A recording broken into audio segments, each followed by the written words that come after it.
What's up everyone? Today I have the Classic Army Bushmaster Predator today. And this is a complete home build that I made as a DMR build.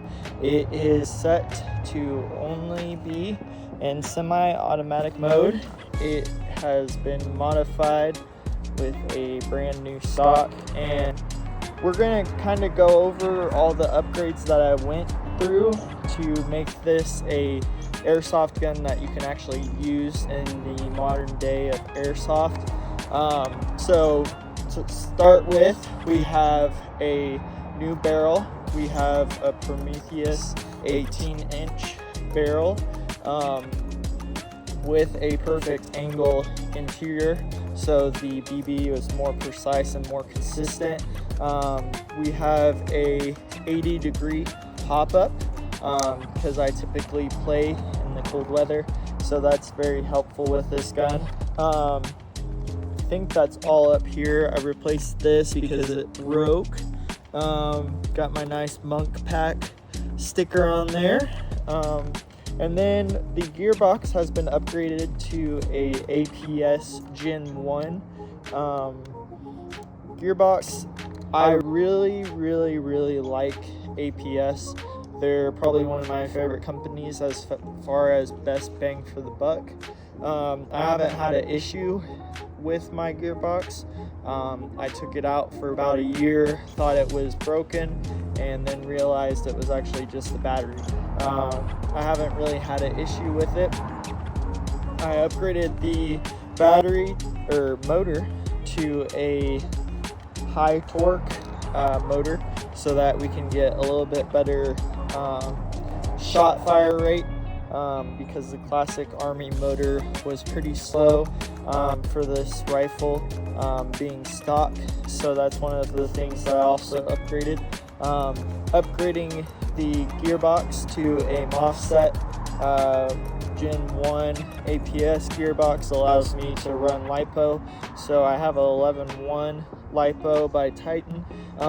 So this is like one of the best long range guns I've had. The only limiting factor with this gun is the hop-up unit. The hop-up unit is the most basic part of this gun, because the Gen 1 stock, Gen 1 upper, how it's all put together is very hard to make anything else work with that. So it's a great gun. It's completely a home build. Not really Gary rigged together too much, luckily, with this build. I'll have another video covering my MP5, and it is very jerry rigged. This is a really great gun. The only bad thing about it is it's a 20.5 inch barrel length, all put together.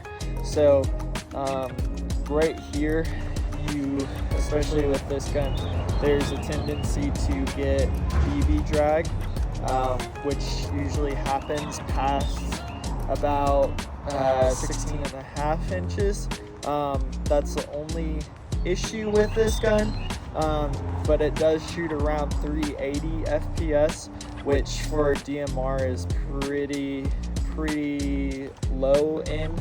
I do rock usually 0.30 gram BBs with this gun.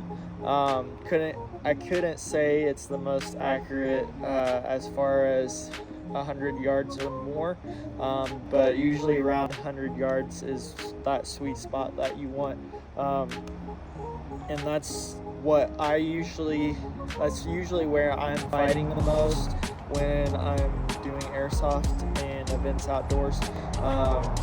Would not recommend this for something like CQB or something like that. So yeah, it's a pretty good rifle all the way around. Reason I have this gun is I actually got it for free in a dumpster, and I've had it for 7 years and modified it throughout that 7 years, so to get it where it is today. So I'm gonna go ahead and shoot it, show you guys how it sounds, kind of show you how the trigger feels, all that fun stuff. So we do have the Gen 1 with a nice flat trigger also. So we got, let's show clear real quick. So I got nothing in there. So this is a really, really nice trigger.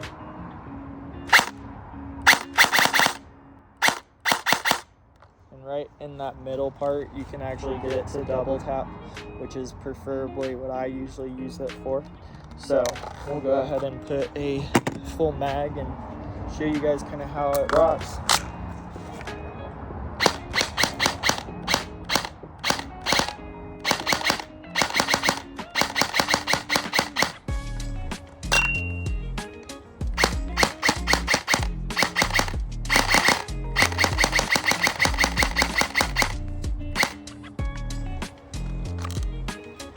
So it's a pretty nice gun. Has a pretty good trigger. Wouldn't say it's as crisp as the Crytek Crisp Vector, but I honestly appreciate that. It's a really nice crisp touch. The wall right there. It's not much of a wall per se. But you can definitely tell where the break point is. And then of course there's no reset really, since it's a airsoft AEG, but it shoots really well, performs how I need it to, especially for something like a 20-yard, just like, oh, there's somebody right there and you just realize them and point and shoot. It's a great gun. I do like to use it for a little bit longer range stuff, but that's not really where I shine particularly. But it's a all-around really good gun. This for a DMR build is definitely what I would go with. I would probably switch out the upper with a little bit newer version of an upper so that I could rock a little bit better pop-up unit. Because right now that's the only thing that really cancels out the effectiveness of this weapon overall. And then because of this being a Gen 1 AR lower, it's really hard to set it up properly so that the switch works correctly. With this build, I'm not as concerned because it is a DMR build, so it's not as big of a deal to not have full auto. But if I was going to switch it out with a shorter rail, that I needed something a little bit more usable, that would definitely be an issue. So this gun is a really hard gun to find for the most part. They made a pretty good amount of them, but they were just abused and used, and they're really hard to come by now. So that's the biggest reason I hold on to it still. It's not as effective as it should be, and it's not able to keep up, I would say, with the newer weapons that they offer right now. But I've had it for a long time, and it's worked reliably throughout that time. I have had it break on me twice during games, but they were pretty early in my airsofting career, and it was mostly user error or just the gearbox acting its age.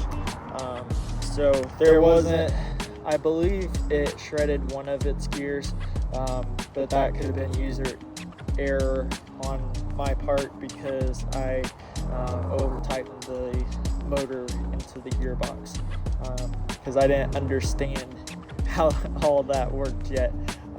Thankfully I do now. But it's a great overall weapon, a great DMR. And then here in a few weeks I'll actually review the Classic Army MP MP5K, which is another ituration of the Classic Army line from about the same year that they made the Bushmaster Predator. So it's a great overall gun. Would I go out of my way to spend money on something like this? Probably not. I would probably recommend a Colt Sports Line, Macro Switch, Gen 3, something like that. Around 140, 150 right now. That's a great starter weapon. But for a DMR, this is a good gun and it does what it needs to do. There's not really any thrills to it, and you don't have very many attachments up front. You do have the classic bipod right there that you can attach. So if you really want to go full DMR, you definitely can.